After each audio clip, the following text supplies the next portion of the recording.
sea, piskies, dramatic coastlines, tin mines, spectacular scenery, the elements that Cornwall is famed for.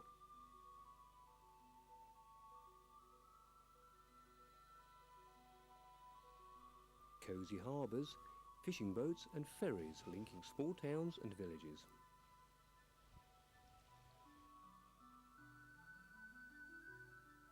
Stone circles holding all the mysteries of the past.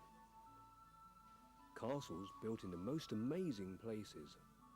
One wonders whether they were built there for defence or just to view the spectacular scenery.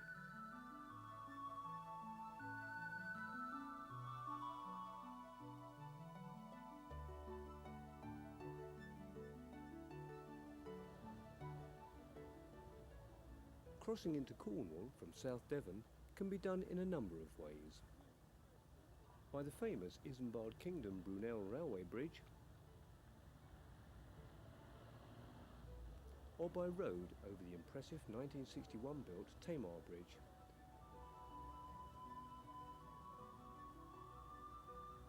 Or perhaps a more relaxing ferry trip across the River Tamar from Plymouth.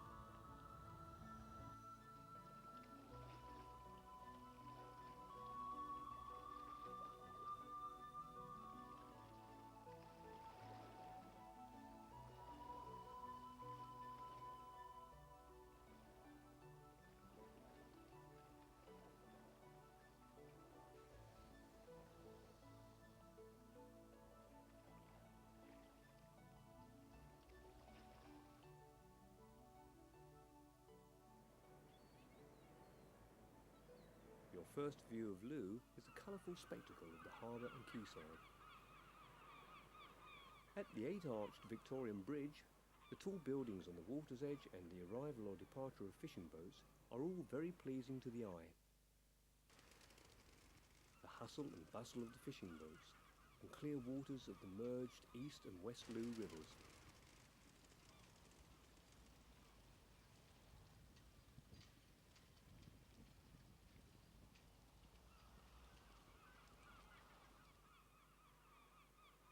Passenger boats also ply to and fro from St George's Island, also known as Looe Island, situated about half a mile offshore.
The first view of Polperro is of a typical picture postcard Cornish fishing village, with untypical trams gliding down the streets.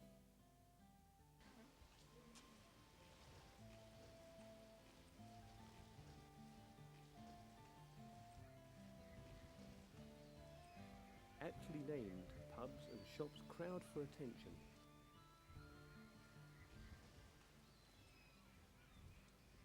Steep, narrow lanes, alleyways and streets with buildings closely knit together for shelter from harsh storms, perfect for the smugglers of long ago.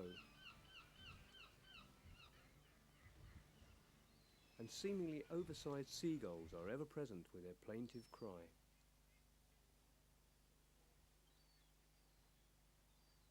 Here you can hire a boat to go shark fishing in the channel or hook a conger eel from the submerged shipwrecks.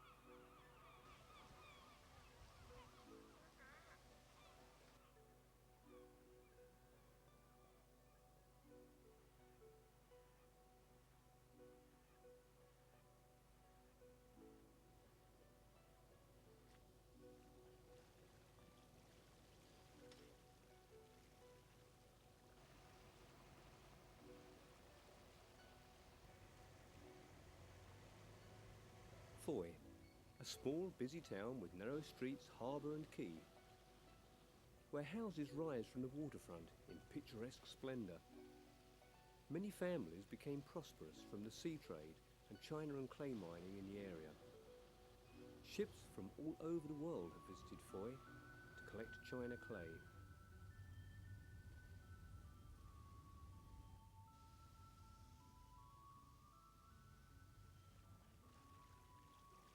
The steep hills command beautiful views of the harbour, coastline and pleasure boats.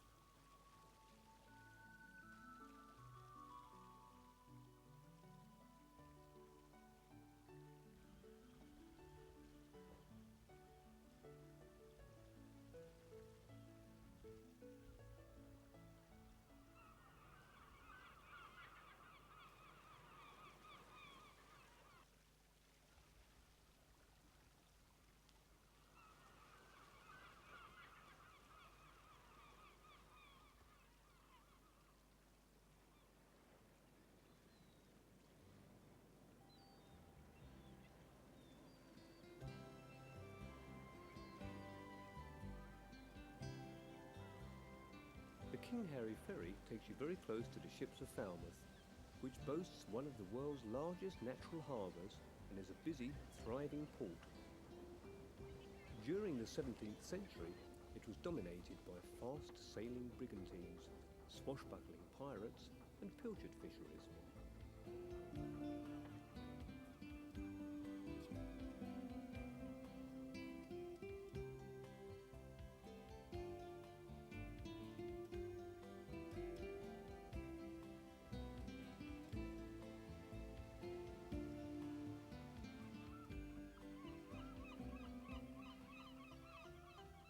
The thriving business of carrying mail around the Atlantic in fast, small ships known as packets to such places as the West Indies, New York and Lisbon set out from here.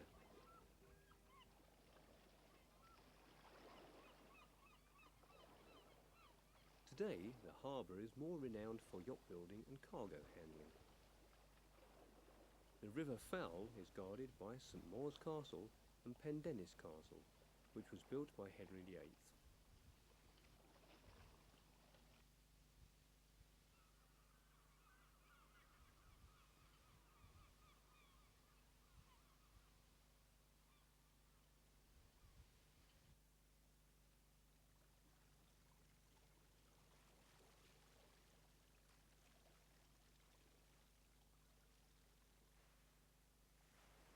Lizard is the only village in mainland Britain lying south of the 50th parallel, and the Lizard Point, the most southerly part of the mainland.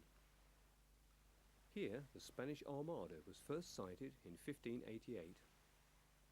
The former lighthouse, which was built in 1620, was replaced by the Lizard Lighthouse in 1751 by Sir John Killigrew. It's said to have saved ships from the reefs only to founder on the rocks nearer his home at Falmouth, where he owned the appropriate rights.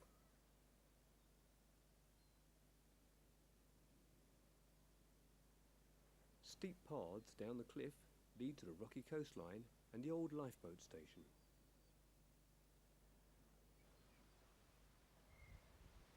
From the Lizard Peninsula, the first wireless message of 3 dots of the Morse code letter S was transmitted over the Atlantic to Marconi in Newfoundland on the 12th of December 1901. A memorial was erected to his name on Nyangrow's cliffs.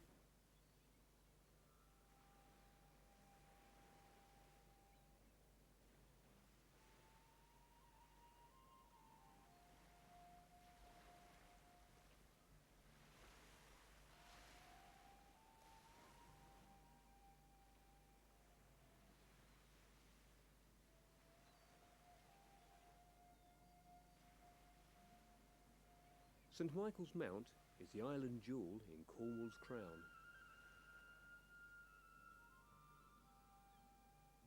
Standing on a great granite crag rising from the Mount's Bay, the medieval castle, home of the St Albans family for over 300 years, has also been used as a monastery and prison.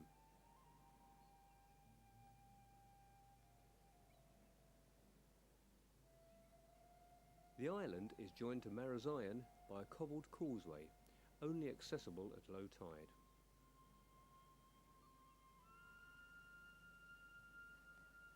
Marazion is known for its safe bathing and romantic name, Cornish for market. A pleasant town with a market square and magnificent views of St Michael's Mount.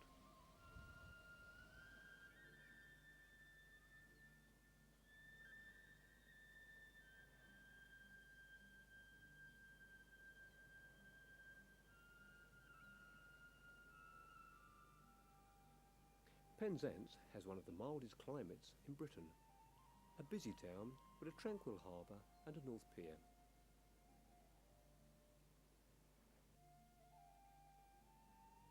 St Michael's Mount can be seen in the distance across the bay.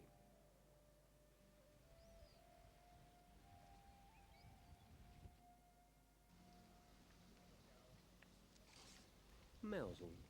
This quaint fishing village in past days buzzed with activity where pilchard fishing thrived. A favourite haunt of artists and photographers.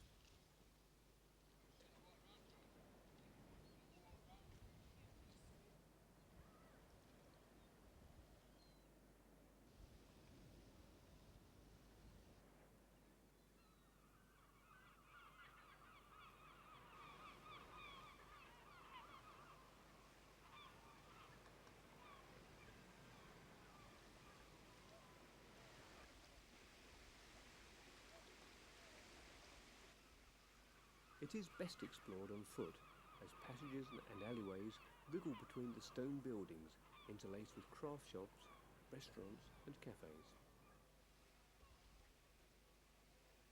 The Ship Inn stands proudly overlooking the harbour, and no doubt has many a tale to tell.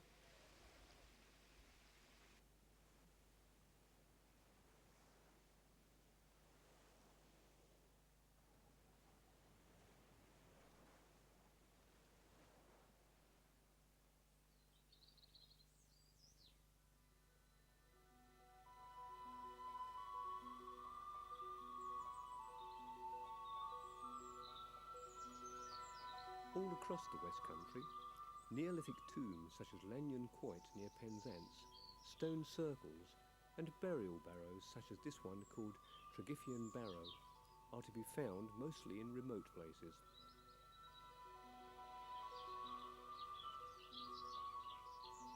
The weathered rocks keep the secrets of their origin and purpose closely guarded, and although many have theories, they still remain a mystical puzzle.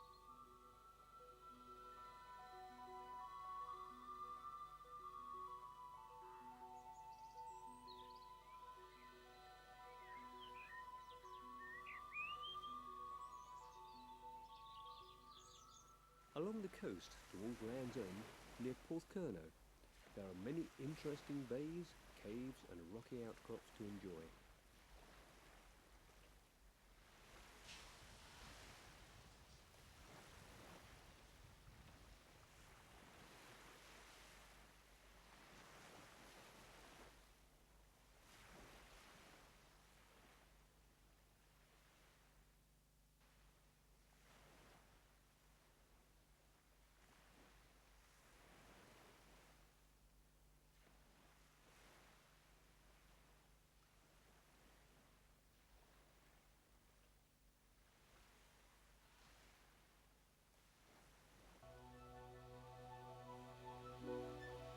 March the 17th, 1337, Edward, the Black Prince, eldest son of King Edward III, became the first Duke of Cornwall. From then on, it has been inherited at birth by the ruling sovereign's firstborn son. It covers only 3% of Cornwall, and only 12% of the duchy's total holdings are made up of Cornish lands. The current Duke, Charles, Prince of Wales, derives his sole income from the working estate.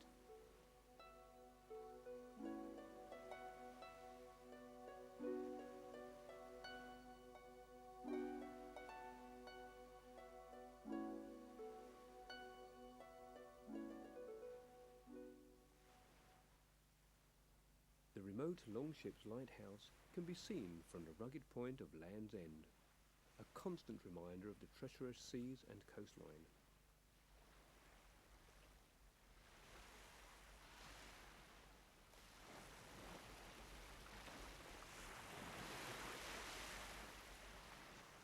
The unbroken waves across the Atlantic Ocean have worn a rugged coastline, as in the case with many parts of Cornwall.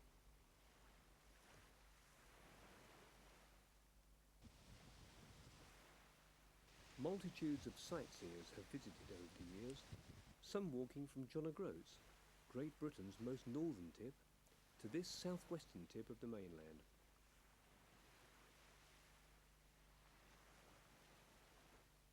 Travelling further, stand at Whitesand Bay and watch the rolling waves tumbling towards the shore.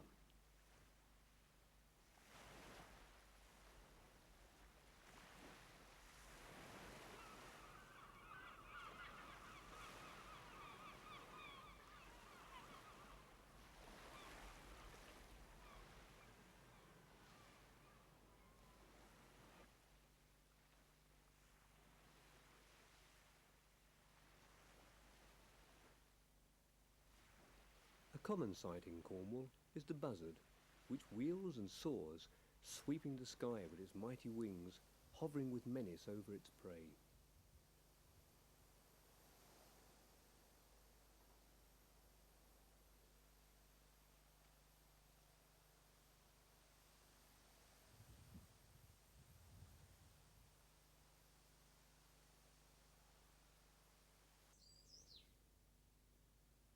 Many mine chimneys stand around Cornwall in lonely desolation, reminders of the past days of smoke and throb of the pumps.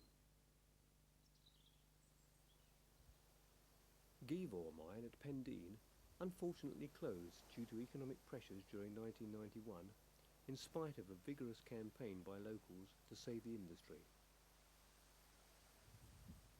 It has now been imaginatively developed by Cornwall County Council as a visitor centre and museum, and an underground tour is available. This was a major area for mining, and many of the chimneys still stand.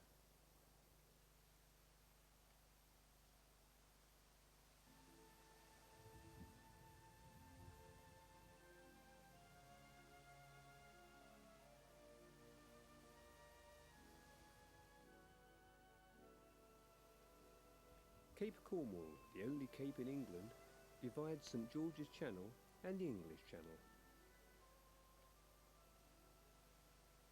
At the cape's isolated summit is the chimney of a disused mine.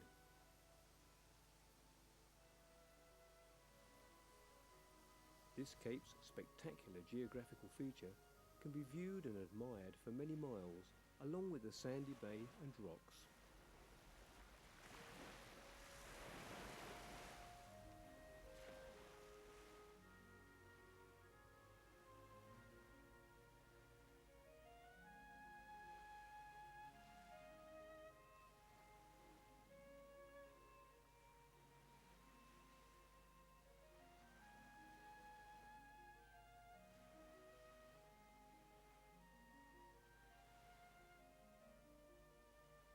St Ives, the archetypal Cornish fishing port with its beautiful and safe beaches, is suitable for family bathing and surfing, plus breathtaking views.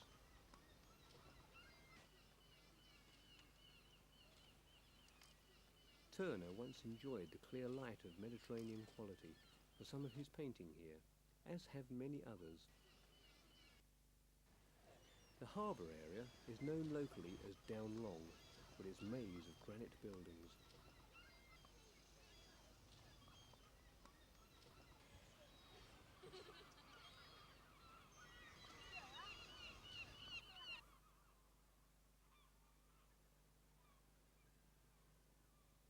In the cliffs near Portreath was once a cave known as Ralph's Cupboard.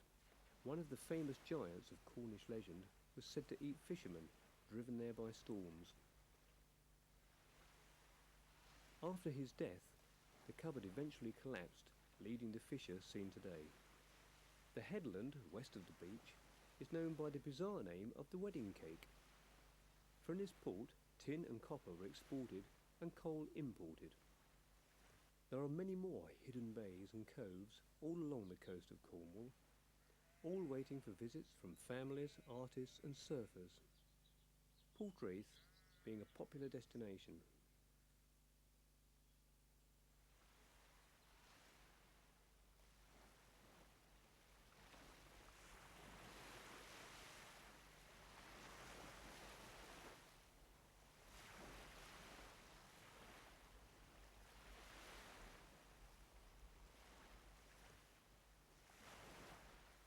Bodmin Moor is Cornwall's largest area of high moorland. It is said that the bottom of Dowsbury Pool on the moor was the last resting place of King Arthur's sword Excalibur. The A30 road dissects the moor from east and west. It is a land of contrasts, peaceful villages, rugged wild areas, enchanting rivers and streams. The moor has recently been in the news due to the elusive beast of Bodmin Moor, which has been described as a panther-like creature. South of the moor, this tree-lined glen creates a peaceful and relaxing atmosphere, inviting many visitors.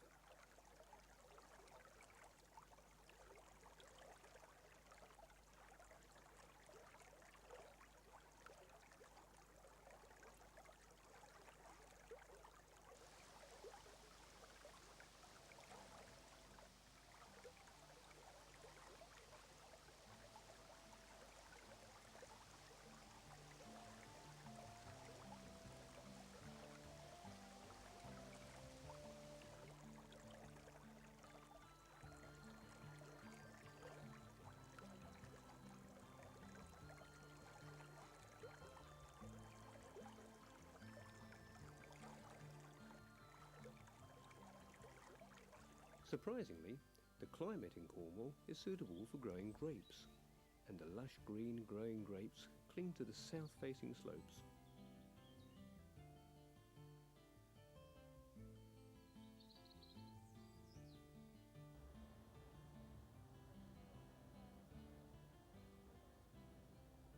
Lanson, once called by the Norman name of Dunheved, is the capital of Cornwall. The 16th century church of St Mary Magdalene is unique, with one of the most lavishly carved exteriors of any church in England.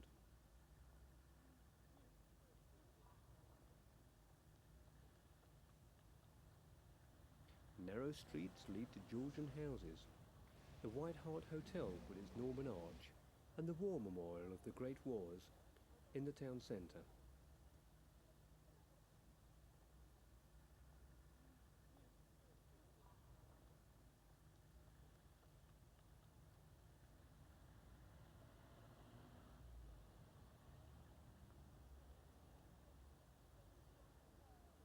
The main route from Devon into Cornwall is dominated by the hilltop remains of Lanson's Norman Castle, an impressive ruin.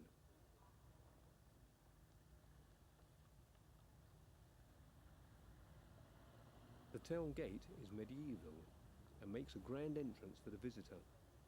It also has an association with Queen Victoria. It now also houses a gallery.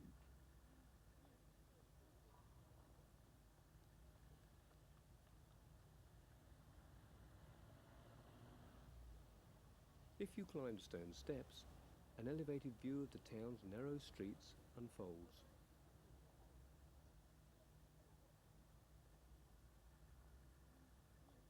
A small arch adjacent to the main arch is now used by pedestrians.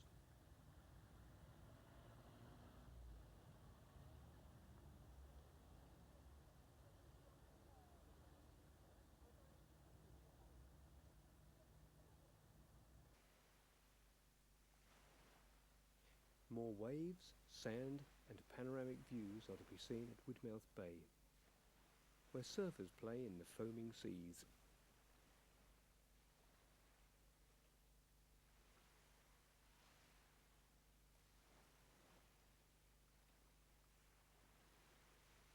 Near Padstow is Travone Bay, with its golden sands, much the same as many along this coastline, but with its own individual charm.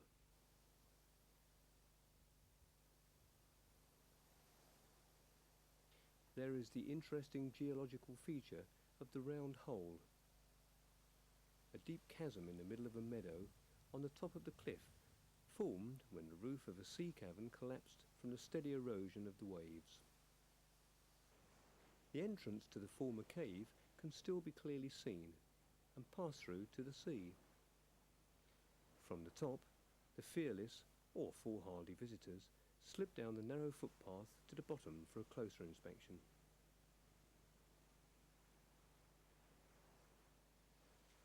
Sea campion cling in great profusion in a contrast of colour to the dry stone walls surrounding the meadow.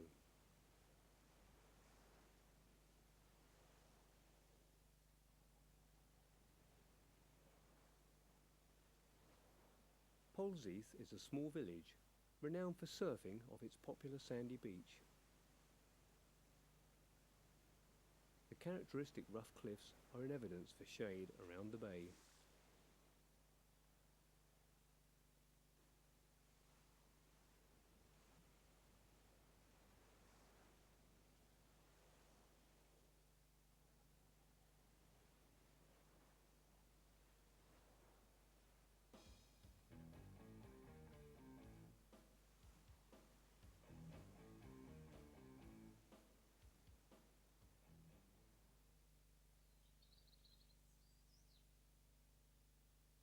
Overlooking the beach at St Agnes Head is the ruined engine house of Wheel Coats tin mine, with a grandeur of its own.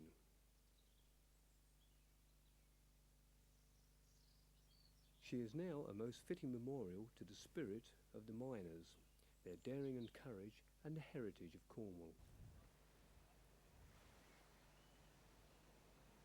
The walks westward pass by the cliff face of St Agnes Head, and for the energetic onto the 628-foot summit of St Agnes Beacon, which commands magnificent views along the coast, both north and south.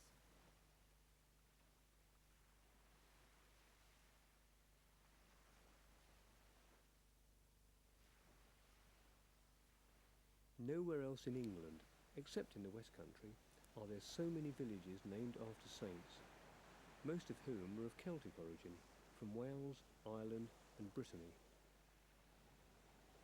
St Agnes being one of them.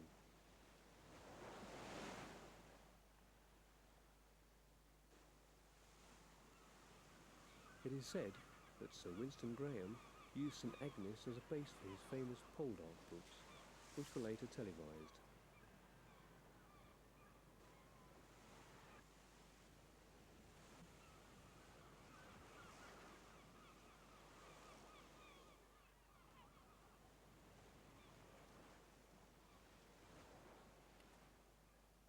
Perranporth is famous for the looting of the Dutch schooner Voorspoed after she ran aground here in 1901. Due to poverty, many villagers turned beachcombing trips into ransacking wrecked ships, which almost became a form of livelihood.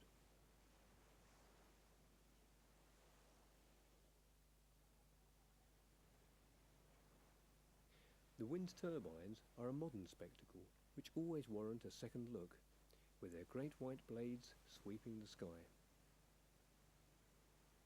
Some would say they are a blot on the landscape.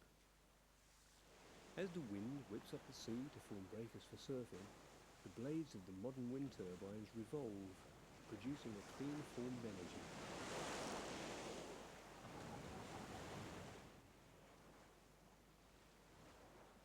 One of the most famous beaches in Cornwall is at Fistral Bay in Newquay, with its vast stretch of Atlantic surf, the playground for the young and young at heart.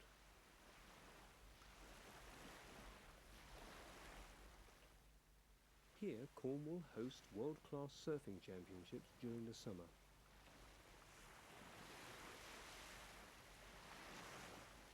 The lines of gigantic white horse waves crash to the shore in an effervescence of energy, strong enough to stop even the more staid of us, who can stand and watch the antics of others.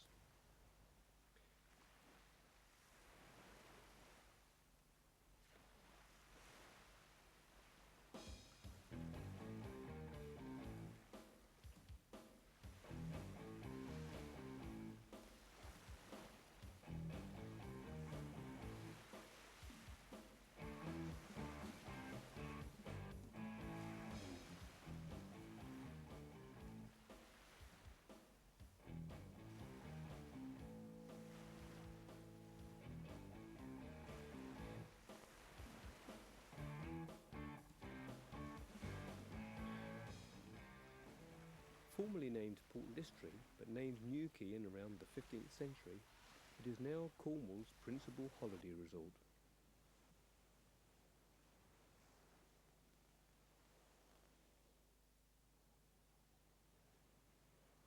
A shelter, the modern counterpart to the hewer's hut, stands whitewashed against the sky of an oncoming storm. As the rain sweeps in, holidaymakers scurry for shelter here and enjoy the view and a chat recounting the tales of their newfound secret beaches. The original hewer's hut, built in the 14th century on Towan Head, is not to be missed, with its thick whitewashed walls and steps leading up to the roof.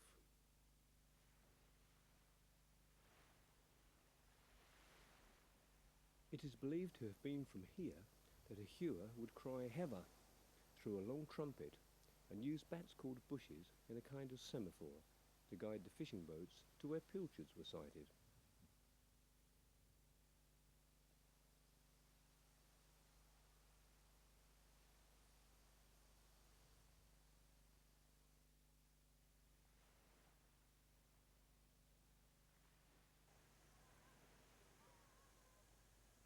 An unusual feature of Towan Bay Cove is the island, which has a bridge connecting it to the mainland.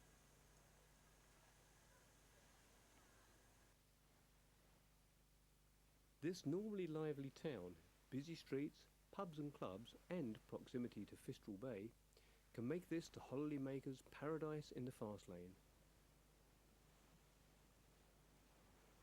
But there is a good mix with the more genteel sport, every bit as rewarding, on the peaceful golf greens of the Holywell Bay, Newquay and Trelawney golf clubs.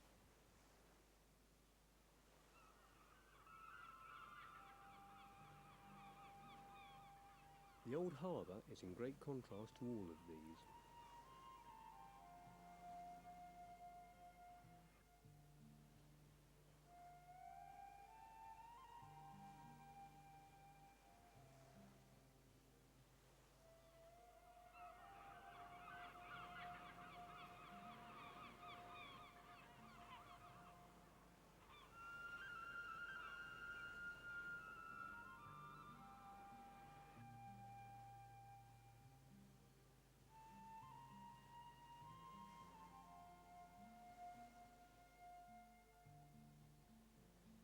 Padstow, originally named Petrogstow after St Petroc from Wales, who founded a monastery here in the 6th century, only for it to be destroyed by Vikings in 981.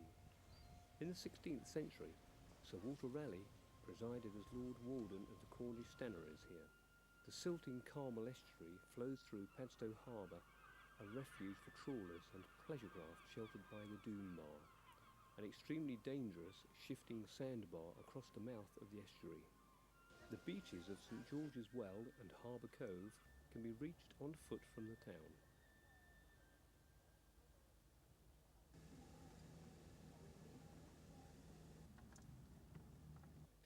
When visiting Tintagel Castle, a Land Rover is available for a small fee to take you to the foot of the castle rocks. But be warned, The steps to each part of the castle are not for the faint-hearted. King Arthur must have been a very fit man. The French derivation of Tintagel is said to be stronghold of the devil, but other notions are far more romantic.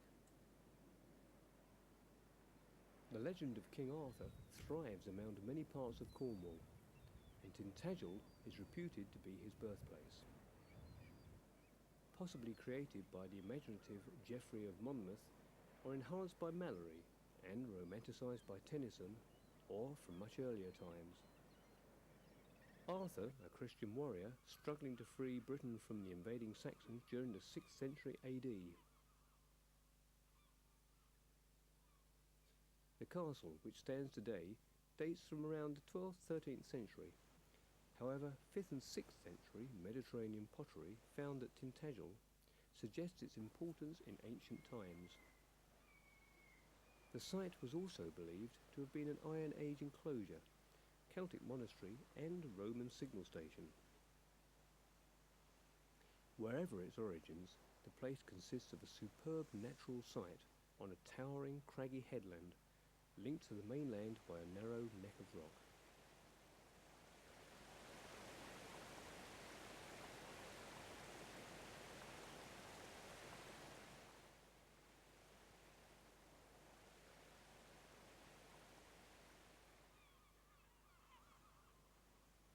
Having peeped in all the nooks and crannies of the ruins, take a moment to savour the panoramic view of the coast, seascape, cave and church. Then, maybe having conquered the steps, a ride back to the village may be useful.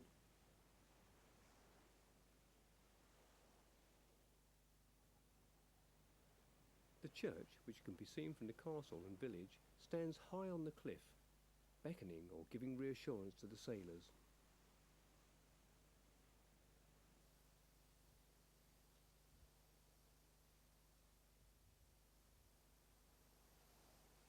Tintagel also boasts a picturesque old post office dating from the 14th century as a manor house which became the post office in Victorian times, with its antiquated features of thick walls and uneven roof.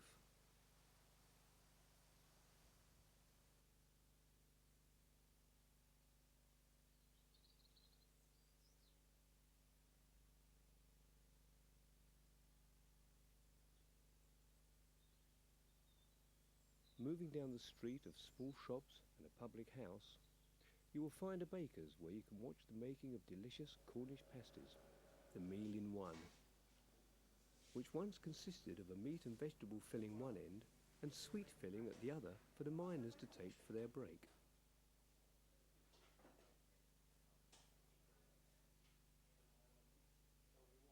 Today, the pasty is made of a low-fat pastry with the traditional filling of chuck steak, lamb, potatoes, turnips and onion.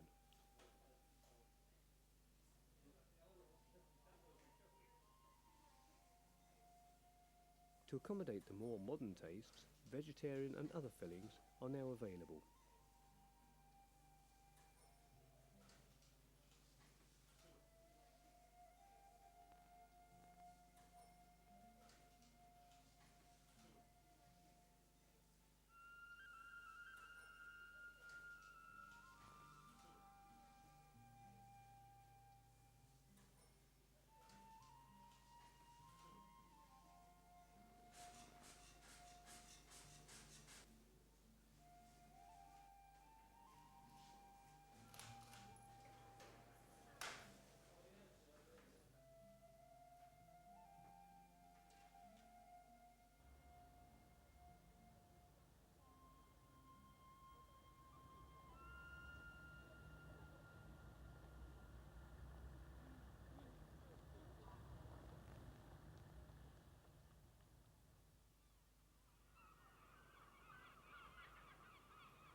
Boscastle is an enchanting village and rocky creek amidst shale and slate. In days gone by, up to 200 ships would call here every year, each one being towed into harbour by an 8-man rowing boat or horses on towpaths.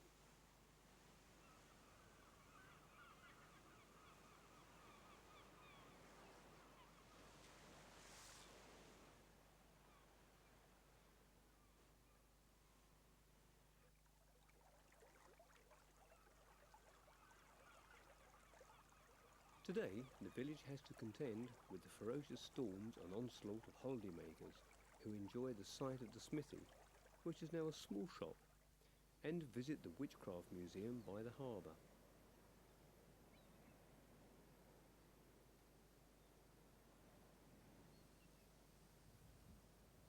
All over Cornwall there are said to be piskies, little folk which cause mischief, and here at last is the evidence of their existence.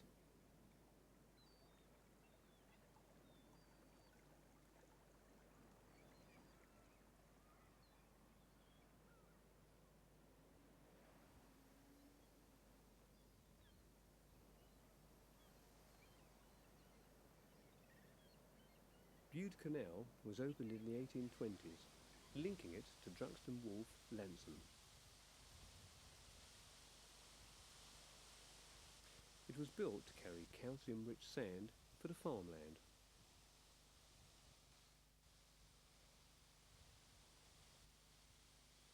The canal's industrial life was short, as it proved uneconomical, and closed in 1891.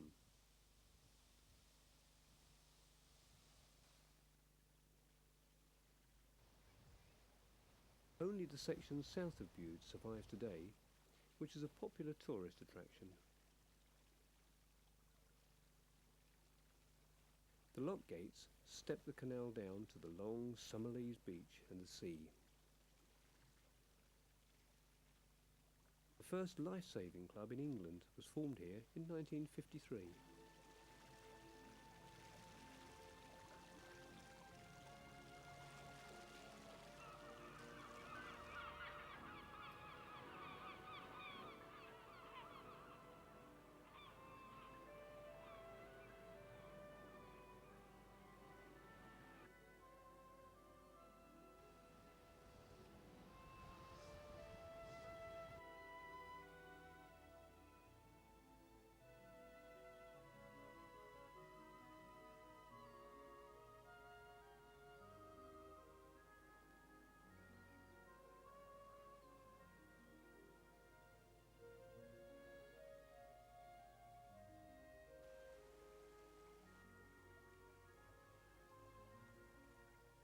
Not all of the magic of Cornwall is to be found on the coast and in the coves. Other secret locations can be found, such as St Nectan's Glen near Bosney and Tintagel.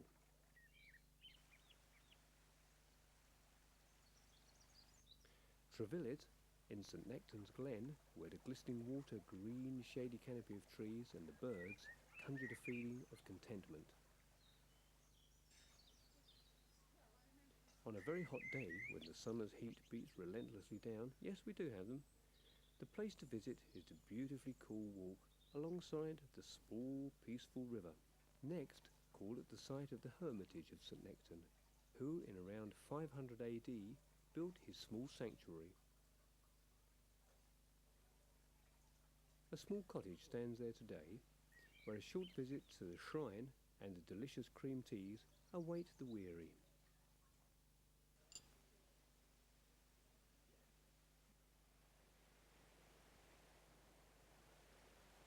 Next, walk to the impressive waterfall.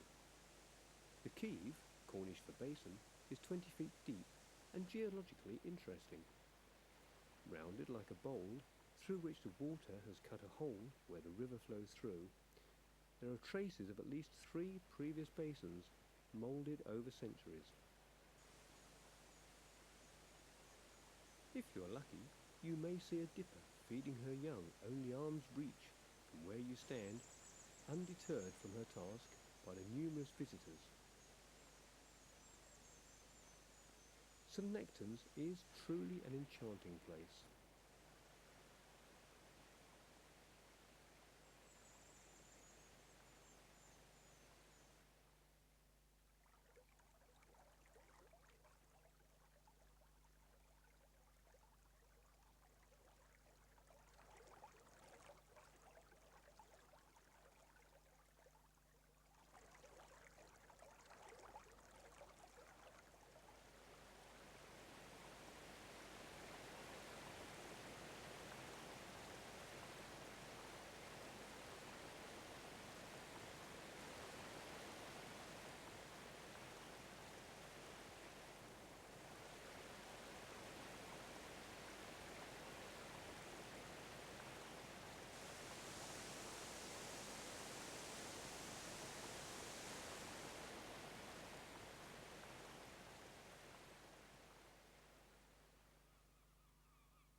As the day ends and the light fades on warm summer evenings, the sky takes on a soft glow.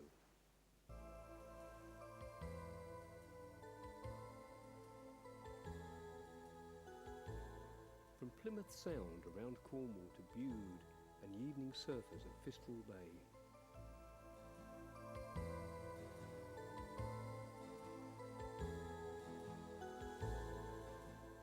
The setting sun creates majestic scenes at Tintagel and Newquay. These sights leave you with a sense of nostalgia and wonder for many years to come. Cornwall, with its romantic and historical past and present beauty, will leave you with magical memories to entice you back once more.